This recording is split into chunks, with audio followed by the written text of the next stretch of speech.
Sir, தொழில் நிறுவனங்கள் புதுவைக்கு வர எந்த அளவுக்கு நீங்க கொண்டு வந்திருக்கீங்க இங்க? இது ஒரு நல்ல கேள்வி. இது எல்லாம் இந்த நான்கரை ஆண்டு காலத்துல 819 தொழிற்சாலைகள் புதுச்சேரியில வந்திருக்கு. சிறு குறு நடுத்தர தொழிற்சாலைகள். இதன் மூலம் 9500 பேருக்கு வேலை கிடைச்சிருக்கு. விளம்பர ஆட்சியா நாங்க பண்ணாததுனால, இது வெளியில சொல்லாததுனால புதிய தொழிற்சாலை வந்துதான் 819 சிறு குறு தொழிற்சாலைகள் புதுச்சேரிக்கு கொண்டு வரப்பட்டு உள்ளது இந்த என்ஆர் தலைமையிலான ஆட்சியில. 9500 பேருக்கு இது ரோட்ல போற பேசுற வேலை. பிப்டிக் மூலியமா எல்லா ரெக்கார்டோட சொல்ற எத்தனை பேருக்கு வேலை கிடைச்சதுன்றது பெயர், ஆதார் நம்பர், அவரோட முகவரியோட நெட்ல இருக்கு. அரசு பணி, தனியார் நிறுவனங்கள் 10,500 பேருக்கு மேல வேலை கொடுத்துருக்கோம். இந்த 4 ஆண்டுல நீங்க கேட்கிற மாதிரி 25,000 பேருக்கு அரசு தனியார் பணியில வேலை கொடுத்துருக்கோம். இது அரசோட புள்ளி விவரம். தொழிற்சாலை வரலன்னு சொல்லின்னு இருக்காங்க. அது அவங்களுக்கு சரியான புரிதல் இல்லை. 819 புதிய தொழிற்சாலைகள் புதுச்சேரியில கொண்டு வந்து இதோட இன்னொன்னு சொல்லட்டுங்களா, மொத்தம் 9,302 தொழிற்சாலைகள் புதுச்சேரியில இயங்குது.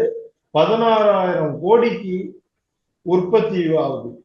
சார் சொல்லியிருக்காரு, இவர்கள் ஆட்சியில ஒரு 819 தொழிற்சாலைகள் வந்திருக்கு, ஒரு 9,500க்கு மேற்பட்ட பணியிடங்கள் கொடுத்திருக்கிறோம், அரசு துறைகள்ல ஒரு 5,000க்கு மேற்பட்ட பணியிடங்களை நிரப்பி இருக்கிறோம், இன்னும் ஒரு 3 மாதங்கள்ல தேர்தல் வரப்போகிறது.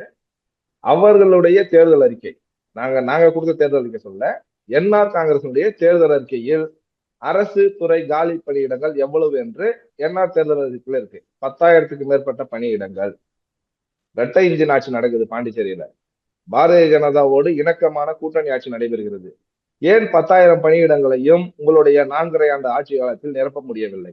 கடந்த ஆட்சியில மேல பிஜேபி ஆட்சி, இங்க காங்கிரஸ் ஆட்சி நிரப்ப முடியல. என்ஆர் என்ன சொன்னாரு, இங்க கூட்டணி இரட்டை இன்ஜின் ஆட்சி இருக்கணும், பிஜேபி கூட இணக்கமா தான் செய்ய முடியினார். இன்னும் 3 மாதங்கள்ல தேர்தல் வரும்போது ஏன் அனைத்து அரசு பணியிடங்களையும் உங்களால் நிரப்ப முடியவில்லை என்ற கேள்வி.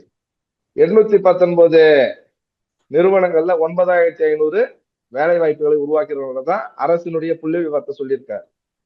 ஒவ்வொரு ஆண்டும் 1,00,000 இளைஞர்கள் உயர்கல்வியோ கல்லூரியோ முடித்து வேலைக்கு தயாராக வெளியே வர்றாங்க பாண்டிச்சேரியில. இதுவும் அரசினுடைய புள்ளி விவரம் தான்.